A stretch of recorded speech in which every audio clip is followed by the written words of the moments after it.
Y estar atravesando esto fue algo, y es algo muy terrible, muy terrible. No nos acostumbramos a estar viviendo así. Life in Ecuador is overshadowed by devastating crises. Women face one of Latin America's highest femicide rates. Children are forced into labor instead of classrooms.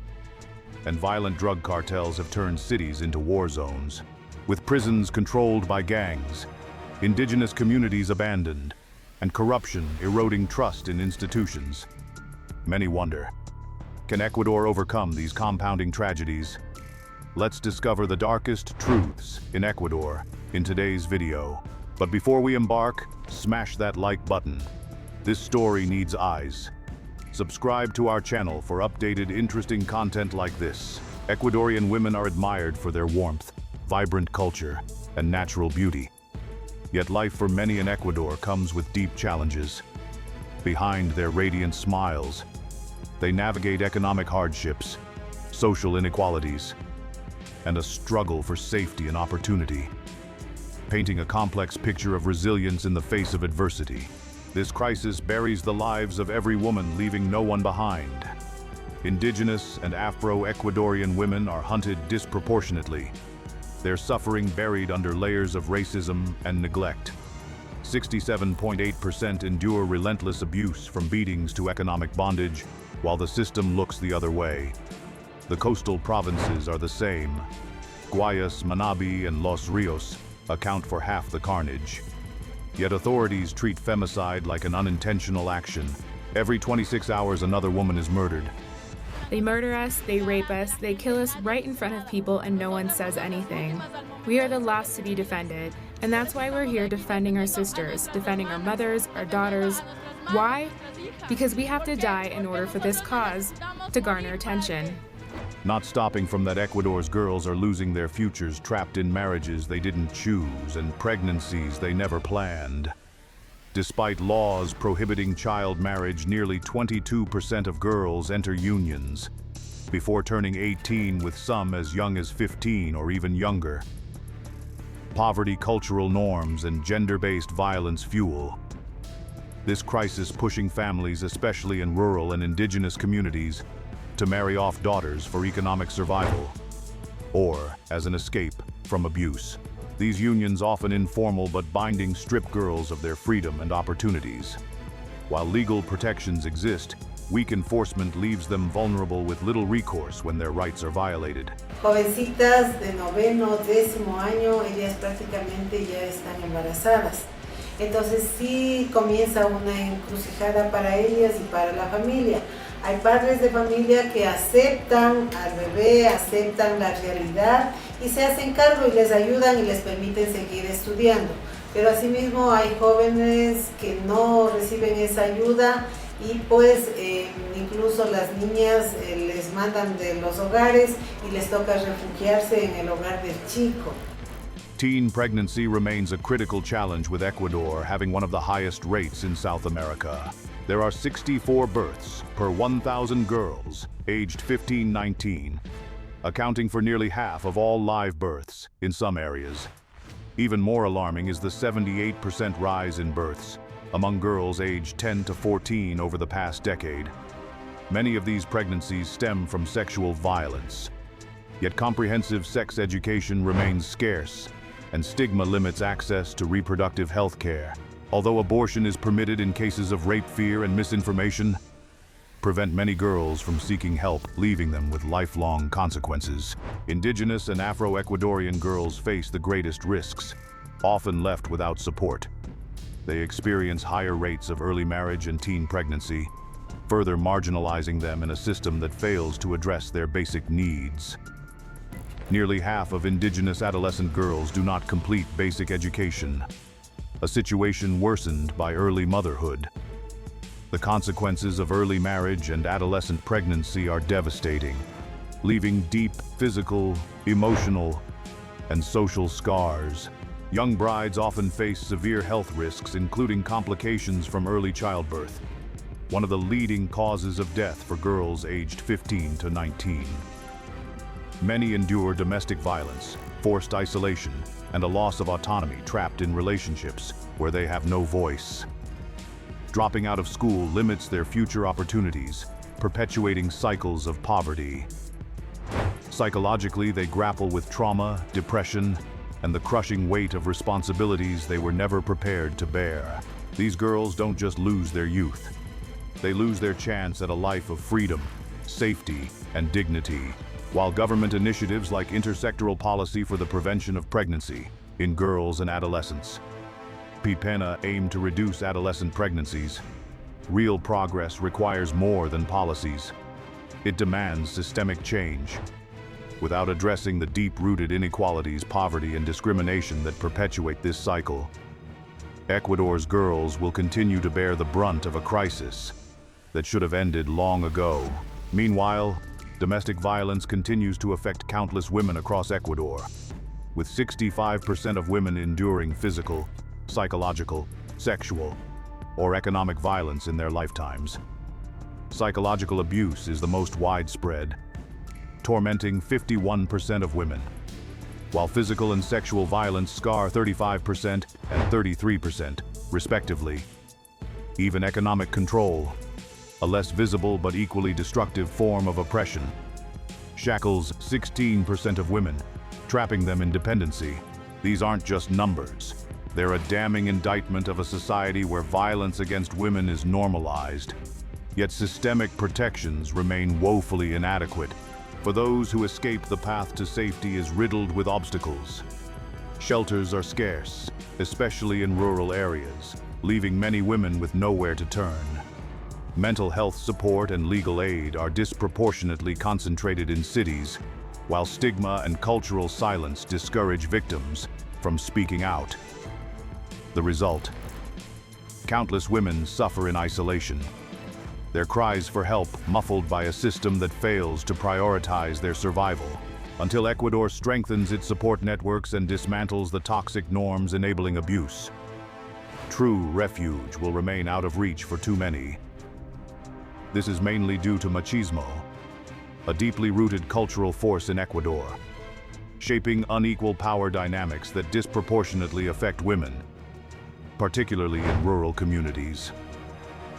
This patriarchal ideology promotes rigid gender roles where men are expected to assert dominance while women are pressured into submissive roles.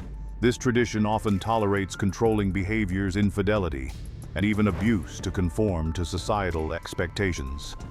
These norms reinforce male authority over women's personal choices, from how they dress to whom they socialize, with creating an environment where gender-based control is normalized. Many women internalize these expectations, enduring unhealthy relationships to avoid social rejection or maintain family harmony. The consequences of machismo are compounded by widespread victim blaming and systemic failures in addressing abuse. Women who experience domestic violence often face stigma, with society quick to question their behavior, rather than hold perpetrators accountable. This culture of silence is reinforced by institutions that prioritize preserving family reputation over women's safety. Even when laws exist to protect victims, weak enforcement, underfunded support services, and dismissive attitudes within the justice system leave many without recourse. Breaking this cycle demands more than policy changes. It requires dismantling the cultural acceptance of machismo through education, community engagement, and stronger protections for those seeking justice. Not stopping that, there are traditional healing practices in rural Ecuador known as brujeria or curanderismo that play a dual role, preserving cultural heritage while reinforcing harmful gender norms. These rituals, led by curanderos or yachaks, address ailments attributed to supernatural causes like susto fright or mal aire, bad air, using herbal remedies and spiritual ceremonies. While they provide accessible healthcare in underserved areas, they also mirror and at times amplify rigid gender expectations. To be more specific, one explained, es conocer muy bien a las personas, saberlas manejar psicológicamente de la manera más adecuada para saber cómo hacerles creer las cosas y cómo no. Lastimosamente es así. Quienes se especializan dentro de la rama de la curandería saben muy bien cómo utilizar sus palabras para poder sugestionar a una persona y hacerle creer que tienen 5.000 brujerías encima. Ahora, como cualquier otra cosa, si existe el 75% de charlatanes que se dedican a hacer esta clase de cosas, el 25% de personas que en realidad podemos curar salen perdiendo por esto, porque enseguida nos encasillan absolutamente a todos dentro del mismo saco. La brujería existe y se limpia con brujería. Women often participate in supportive roles, such as preparing offerings, while men typically lead ceremonies. Yet shifts are emerging as women increasingly claim leadership in these spaces, subtly challenging tradition. Talking about that cultural preservation. Beneath its surface, some practices perpetuate control and stigma against women. Purification rituals framed as spiritual cleansing can subject women to physical or psychological distress under the guise of removing impurities. Worse, certain traditions are weaponized to enforce submission, labeling assertive women as witches or blaming them for misfortune. Such beliefs isolate those who defy norms, leaving them vulnerable to ostracization or abuse. While traditional healing holds value, reckoning with its gendered harms is essential to ensure it nurtures rather than restricts women's autonomy. So what if those desperate women try to get out of their worst situations with abortion? The government stops them. Ecuador's restrictive abortion laws continue to endanger women's health, with marginalized communities bearing the heaviest burden.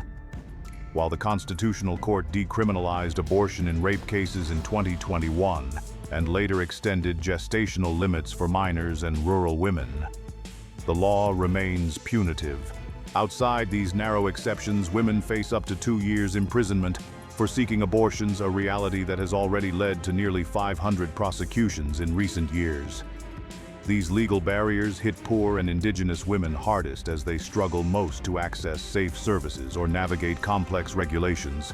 Even where abortion is legal, systemic barriers render rights meaningless for many rural clinics, often lack trained providers, while fear of prosecution creates a chilling effect among medical professionals.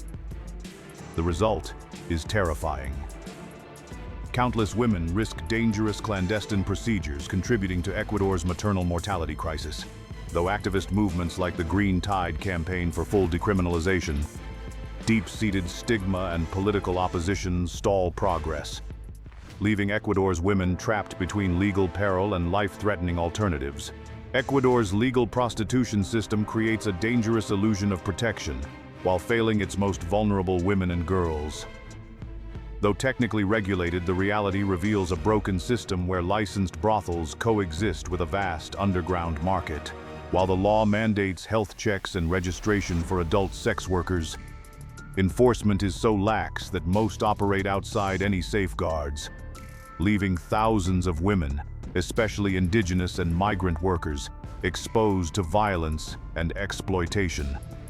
This regulatory farce becomes even more grotesque when considering the rampant underage prostitution happening in plain sight, with traffickers preying on impoverished girls as young as 12. Behind Ecuador's anti-trafficking laws lies a brutal truth. The government's efforts are woefully outpaced by the scale of the crisis. The 2023 trafficking law looks good on paper, but the numbers tell a different story.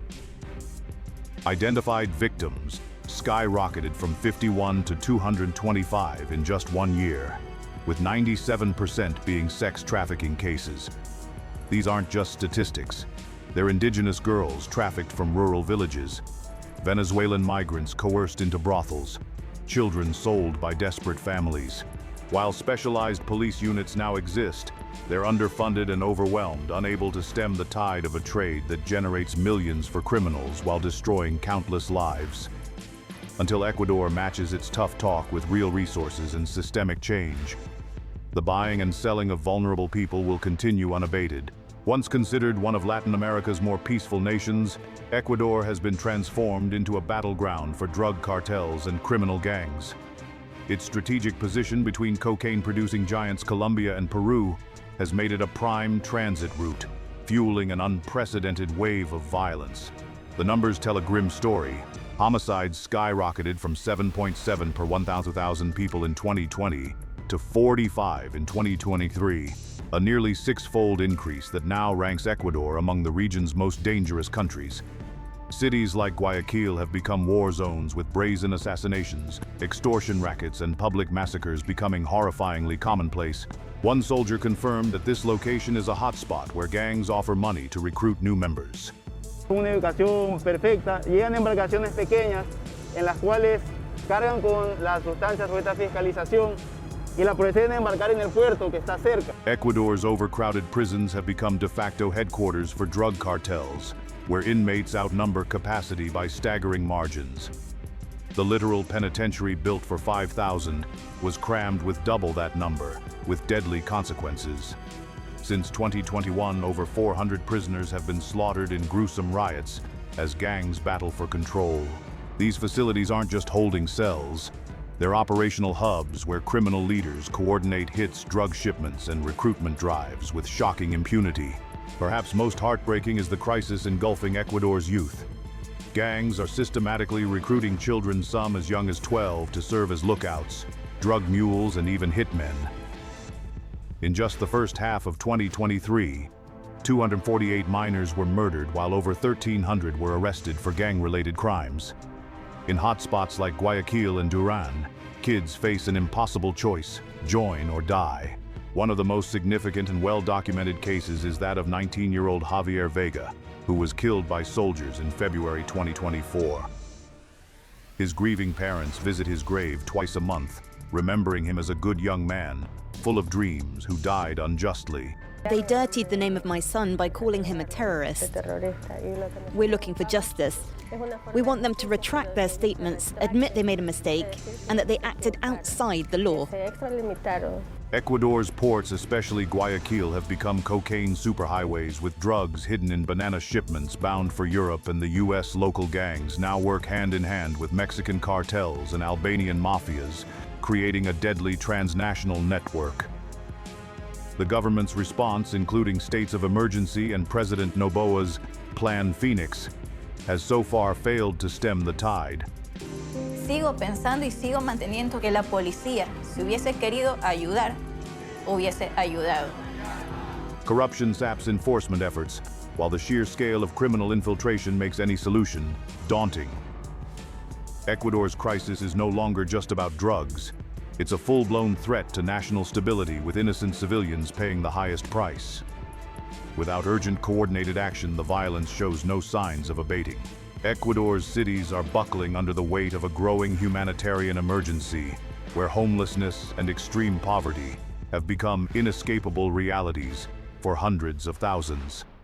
The convergence of mass Venezuelan migration, rampant urban inequality, and climate disasters has created a perfect storm, with Quito and Guayaquil at its epicenter. Over 500,000 Venezuelan refugees, many living in squalid conditions, now compete with locals for scarce resources in a country where nearly 1/3 of the population lives in poverty. Makeshift tents lining city streets and overcrowded slums picture the story of a crisis spiraling out of control.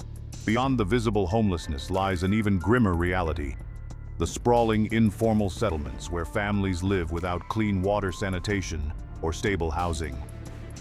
These ramshackle communities, built on precarious hillsides or flood-prone areas, lack even the most basic infrastructure. In Quito, some residents share single outdoor toilets among dozens of households, while in Guayaquil's slums, children play beside raw sewage. When Cyclone Yaku struck in 2023, these marginalized neighborhoods suffered the worst flooding, their flimsy homes washing away in torrents.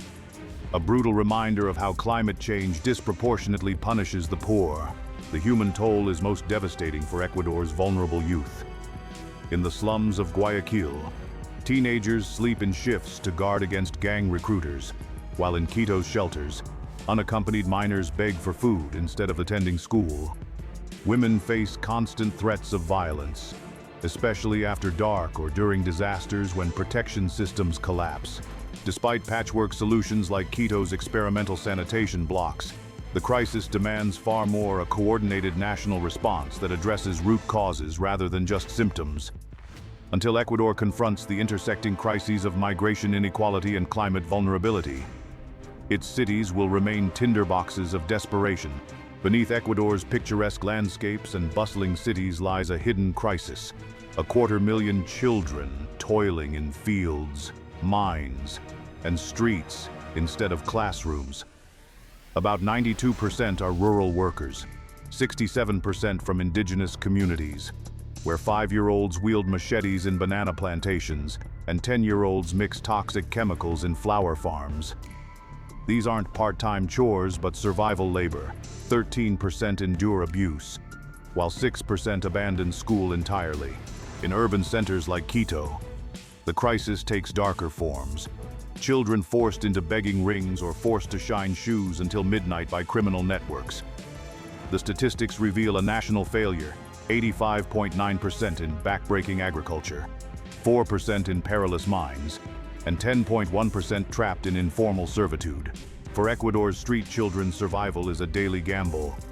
Migrant youth from Venezuela and Colombia face particularly brutal exploitation, pushed into dangerous fishing operations or artisanal mines by traffickers capitalizing on their desperation. While 2023's anti-trafficking law marked progress, enforcement remains weak where it's needed most in clandestine work sites and gang-controlled street corners. NGOs like Centro Integral de la Niñez y Adolescencia Ecuador fought valiantly, with programs like Street Rescue, pulling kids from markets into classrooms, but their reach is limited against systemic poverty. The true measure of Ecuador's commitment will be whether a generation currently lost to labor can reclaim their right to be children. On the other hand, Ecuador's healthcare system is standing at a breaking point. While the country's laws guarantee healthcare as a fundamental right, the reality shows that only 53% of rural residents have consistent access to medical services, compared to 82% in urban areas. Indigenous communities suffer most severely with maternal mortality rates, in these populations reaching 140 deaths per 100,000 live births, nearly double the national average of 74. Pharmacies in provinces like Morona, Santiago report medicine stockouts lasting months, forcing 68% of patients to purchase medications at private pharmacies. This isn't just underfunding. With only 7.4% of GDP spent on health, which is below the 9.8% Latin American average. It's institutional abandonment of Ecuador's most vulnerable.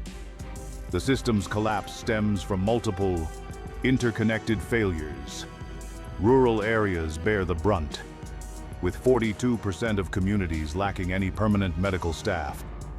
Patients in Amazonian provinces travel an average of 47 kilometers to reach the nearest clinic, where 63% report lacking basic equipment like X-ray machines. Corruption exacerbates these gaps. Audits revealed $128 million in health funds mismanaged or stolen between 2020 and 2022. Safety concerns compound the crisis. 147 attacks on healthcare workers were reported in 2023 alone, primarily in gang-dominated areas like Guayas province. Meanwhile, chronic diseases surge. Diabetes prevalence has jumped 38% since 2015, yet 61% of public hospitals lack endocrinologists. The human toll is devastating and measurable. Indigenous women face maternal mortality rates 2.3 times higher than the national average. Prison TB incidents reached 1,247 cases per 100,000 inmates in 2023, 35 times the general population rate. Vaccination coverage dropped below 60% in 9 provinces during the pandemic, with measles outbreaks now emerging in border regions. Each statistic represents lives damaged by systemic inequity. The rural poor spend 28% of their household income on health care versus 9% for the urban wealthy. Without reforms, targeting corruption, currently ranking Ecuador 110th in transparency, International's index and prioritizing equitable resource allocation. These disparities will keep costing lives, 78% of which will be indigenous, rural, or impoverished. Ecuador's escalating security crisis has unleashed a wave of military brutality that now rivals the criminal violence it was meant to stop. Under the banner of combating organized crime, security forces have systematically violated human rights, with documented cases of torture, arbitrary detentions, and extrajudicial killings. The December 2024 execution of 4 children by soldiers in Guayaquil, captured on surveillance footage, became a national watershed moment, exposing the deadly consequences of unchecked militarization. Despite arresting 16 low-ranking officers, the government's failure to hold commanders accountable reveals a culture of impunity that continues to enable abuse. The crisis has drawn sharp international condemnation and sparked domestic unrest. The UN Committee Against Torture reported 147 cases of torture in just the first 3 months of 2024, while Ecuador's own Ombudsman's office found that security forces now account for 38% of all human rights complaints. Local organizations like Alianza por los Derechos Humanos risk retaliation to document daily abuses, from the suppression of protests to the targeting of indigenous leaders and journalists. These findings paint a disturbing picture of a state security apparatus that increasingly operates outside the law, using the war on gangs as justification for eroding civil liberties. Ecuador now faces a fundamental dilemma: how to combat criminal violence without sacrificing democratic principles.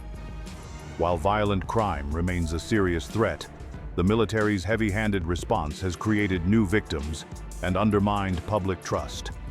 Without immediate reforms, including robust civilian oversight, judicial independence, and accountability for abuses, Ecuador risks descending into authoritarianism.